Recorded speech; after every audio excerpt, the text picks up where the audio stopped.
Okay, so unfortunate for our sound quality, I had moved over here in a parking lot near Walmart where there was no noise.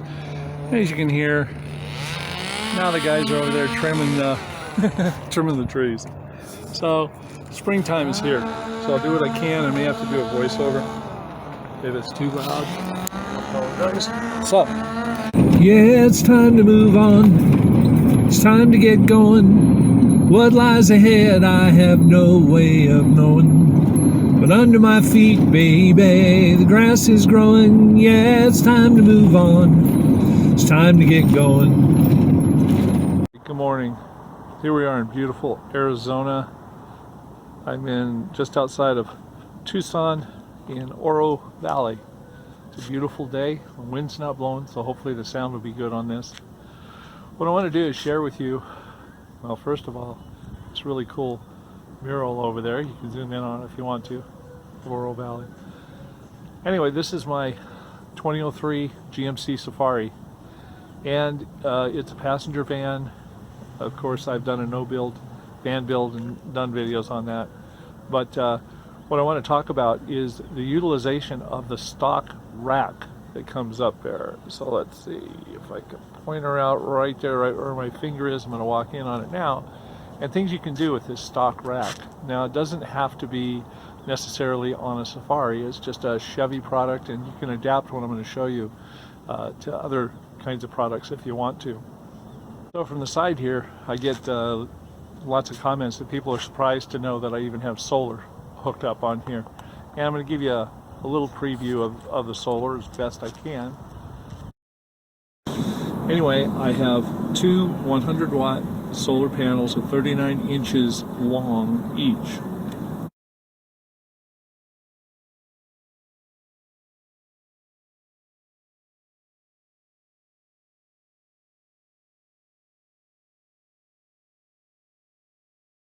They move as if they're one panel, and they're wired in series, so they're 24 volt, and I leave them flat most of the time, but I recently discovered and determined how to mount them to the rack in such a way that they're secure, and also that they can be tilted toward the sun, and I can do it toward either way. I'm going to give the view across over here so you can see the rack that runs along the length of the vehicle. Okay, and the rack has these two cross members that I just came along that slide, that are bolted and slide in a track. And I only use those for stiffening now to make sure that everything is secure. Okay, so in order to do this job, you're going to need 6 tools actually. First off that you're going to need, this is an 11 millimeter or a 7/16 wrench. That's for the bolts that I'm actually going to remove and show you that go in the track. You'll also, for the other part of this where I'm going to change out the bolt in this solar panel, you're going to need a 10 millimeter. Okay. The next that you'll need, or that's worked very well for me, are these little Harbor Freight vice grips, but they're the ones with these, if you notice, they have kind of an alligator look to them. Okay, those work really well because when you feed the bolt through the channel, you need some way of holding it so that it doesn't fall back in the channel while you get your nut or your fastener on it. Okay, this is a hook that's used by plumbers to pull out O-rings and stuff like that. So just something like this that has a hook or something, because you're going to be using this, which is very, very cheap, very, very thin wire. I got this at a dollar store, Dollar Tree, something like that.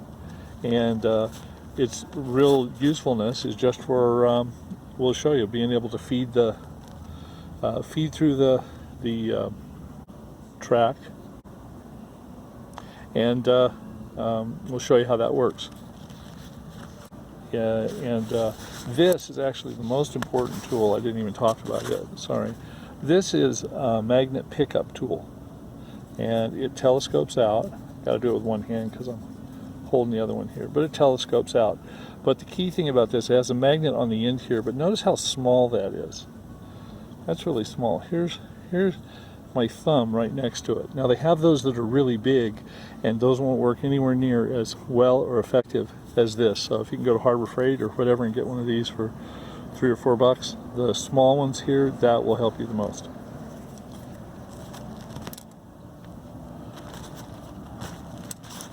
And it's magnetic, heck with it.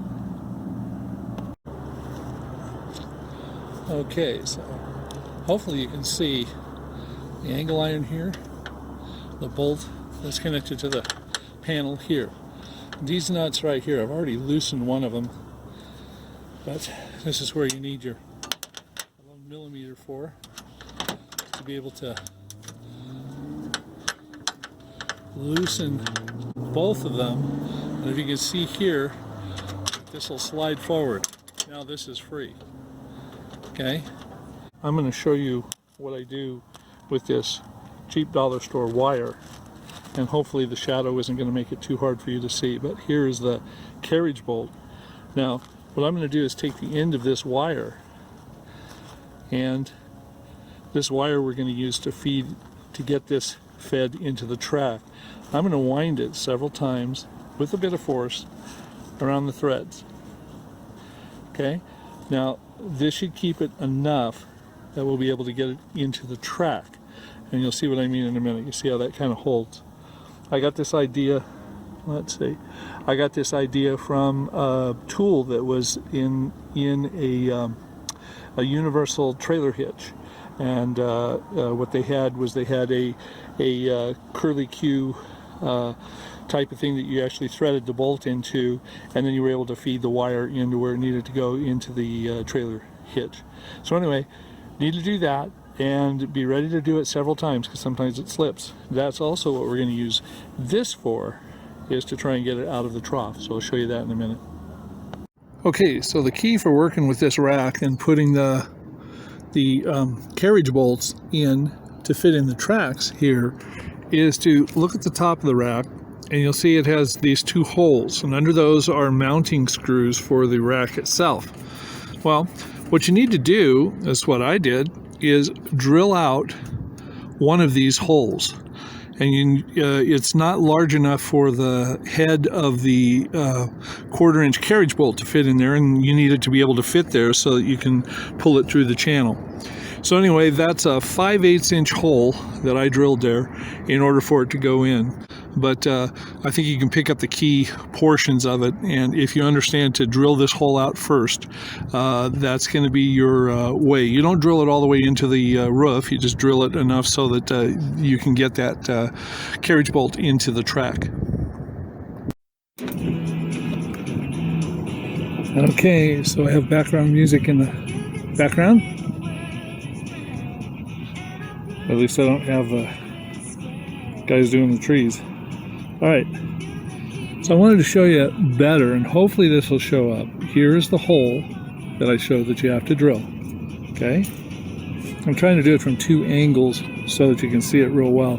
Now what I did is I shortened this piece. Notice I've got it wrapped on the threads, but I shortened it to about 1 foot because in order to snake this through the track, which is right down here, all I have to do is go straight down, and then with my little hook or whatever, just, yeah, no matter what, my hand's going to be in the way, but hopefully from the top it will be seen.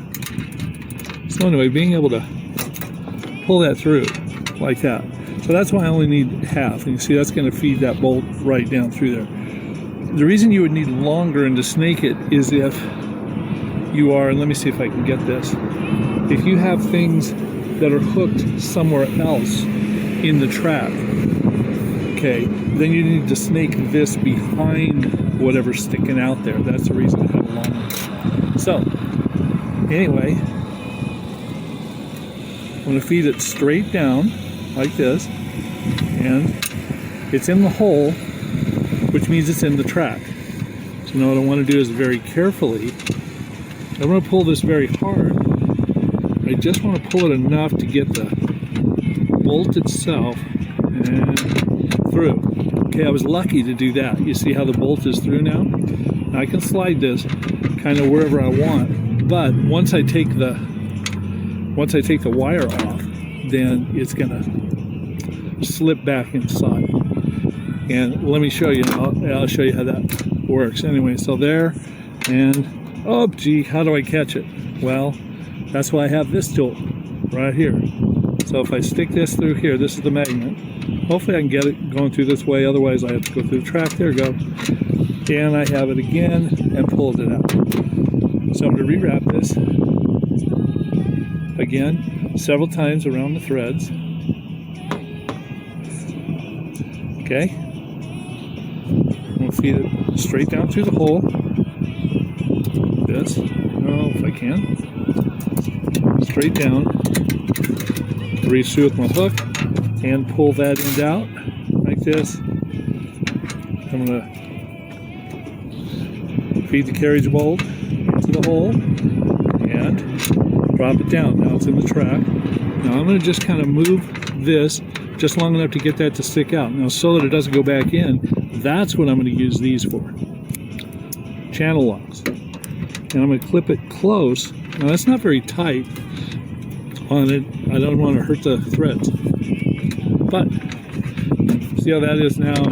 As I push on that, it's not going to go back in. So you can slide it wherever you need it to go. So that's how to handle it here with the hole, the wire, the hook, and why you need to keep this around.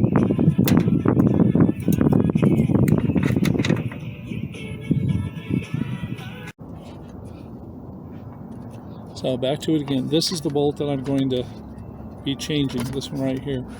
I'll lift it up and show it to you in a minute. But as it is right now, this is the mechanism or the way that the panels tilt. So I don't know if you can see that very well, and I'm sorry if you can't. But you see how the other side is still hooked up, so I can tilt it this way if I want to and get about 30% more charge if I need to. Alright, so I showed you how it tilted up in the last video. I'm just using a piece of 2x4 scrap that I have in order to hold it up where I need to. Okay, go ahead and put it up here, and this is just for working on it right now. Turn this up sideways. Here are the cross members. I don't know if you can see them, probably can't. Anyway, I hold it there where there's no pressure on the actual plates themselves, but I have enough room here to work. I have gotten another wrench and obviously set my other wrench somewhere else. I gotta go find it.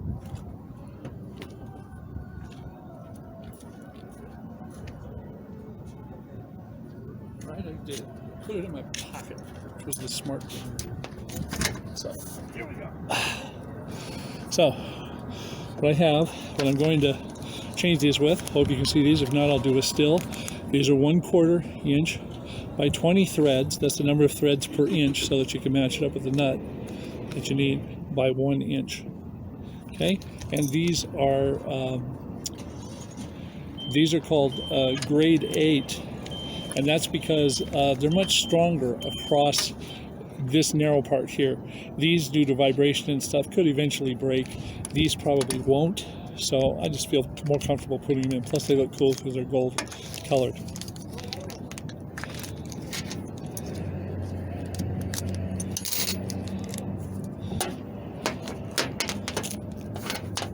So here they are. They come in twos. It's garbage in my pocket. I'm only going to do one here. So what I'm going to do is take one of my wrenches and put it behind here, hopefully, so it will hold the end of the nut. Now let's see if I did this right. And I didn't. Okay, so this is going to loosen it. There we go. And again, all this is a pin that's going through. I'm going to show you my reinforcement that I did to this, because the frames of the solar panel are aluminum, and I drilled 1/4 inch holes through them, but through bouncing and stuff like that, eventually, because that's a softer metal, that's going to degrade. So I put these mending plates in here and I had to drill out the holes. I'd already drilled holes here. So I have them mounted here just so that my bolt can go through them. Oh, if I go through the right hole. Anyway, the bolt can go through them, and the up and down bouncing will mostly be hitting this surface and not degrading the aluminum there. So, I'm just going to do this quickly, because it's quick. Here's my new bolt that I'm putting in. I'm putting a flat washer on the inside. And now the fun part is trying to feed it through the hole. Sometimes you have to, I'm going to tilt the panel a little bit more so that I can actually, and again, I'll make sure that you're doing this safely and secure and not damaging anything. So I know this is out of camera range. We'll see if this works, but you can see there, I've got it fed through. I'm going to bring it back down just for the sake of measurement. There we go. Now hopefully that's in frame. I'm going to hold this. Now, it's through the mending plate, you see. I'm going to take my split washer and put it on, and the split washer doesn't have to be the grade 8. If you were using the bolt to hold something very tightly you didn't want to break, then you would use all grade 8 hardware. But I'm just using the regular nut fits on there because I'm only using it as a stud. So there that is. Let's see if I can get the head of my wrench on the head there. Well, I can't right now. I'll see how far I can go. Okay, I got that turned right, and as I'm turning it now, it's starting to move in my hand. I think I did this last time with an 11mm ratchet, because I'm cutting the heck out of my hand or my arm here. Okay, I think I might have it there, and I don't. Now I do. Okay, so all I'm trying to do is tighten it enough so that the bolt is not going to slip out of it. That's all. Okay? So, now again, pull out the brace that I have there, set it down very gently, and slide this back through. Now again, at this point, all I have to do is tighten these down, and I have a solid base on this. I don't even need to put a nut on it. It's not going to slide this way unless these things slide. So making sure these are tightened down means that this is not going to go one way or the other.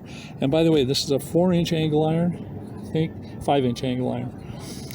5-inch angle iron, and it's strong enough to be able to handle this for what I'm doing, because basically down the road, that's all it's going to be doing is moving like that, although this is going to be more rigid.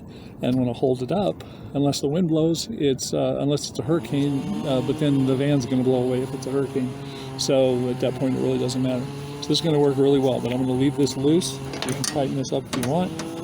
Actually, I'll do that, but I better do it the right way. There we go. And I'm finding that this ratcheting 11mm or 7/16 is really helpful for this. So I'm glad I bought this separately. There it is, all tightened. So you see I have a little bit of movement here, but I'm not worried about it. It's going to make a little bit of rattle sound, but it's not really going to go anywhere. And this is solid, it's not going anywhere, so this panel isn't going to go anywhere. Anyway, I've changed both the front and the back on this side. I want to show you about my tilting mechanism here. You notice that I have these wing nuts, and there are 2 of them. What I did is I utilized one of the holes that I had originally put in the panels to hold the aluminum angle iron that I was telling you about. Again, I'm very sorry. I know that noise has got to be crazy, and if it's not, I'll be wrong. Okay.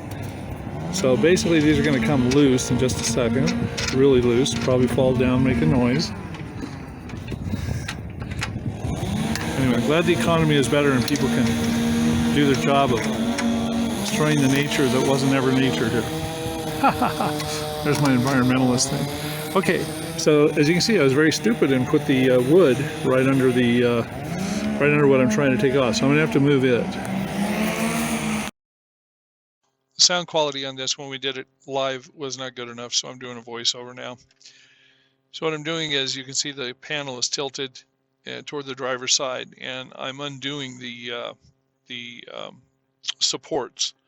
And this is kind of a hard process. I think I'm going to improve on it by putting a bar or a board or something that's pretty lightweight across both of those so that I can move them at once.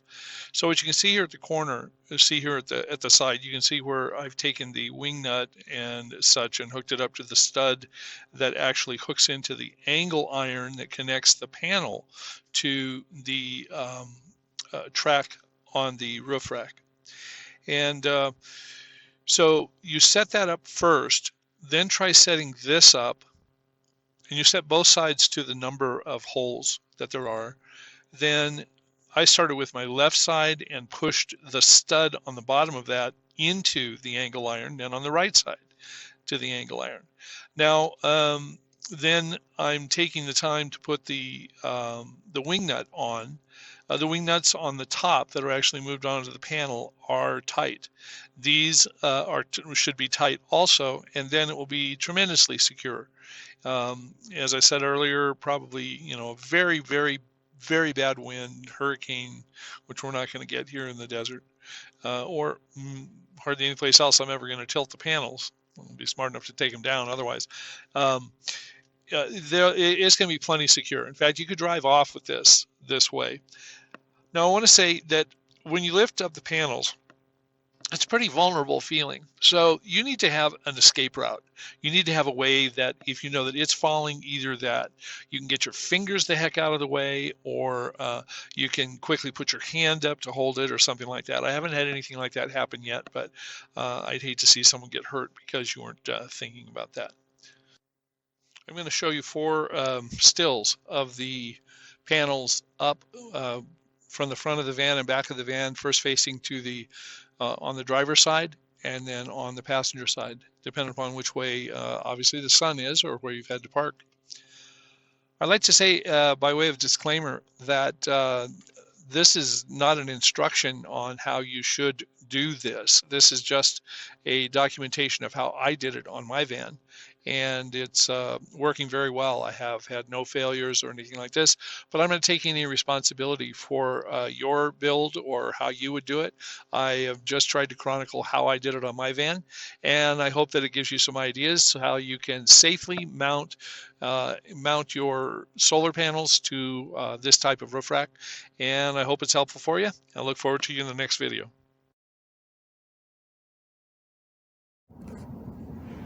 Okay, so there we go. This is the end of my video on my solar panel. I have them now tilted coming off of the passenger side, and it's a beautiful day.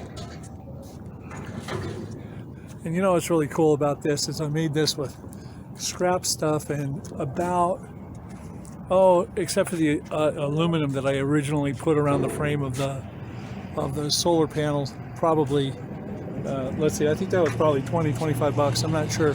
So another $20 in hardware and stuff, and that's about it. So that's it for this video. Hope it's been helpful for you. It's still me. All right, take care. Far away from your troubles and worries, you belong somewhere you feel free. You belong somewhere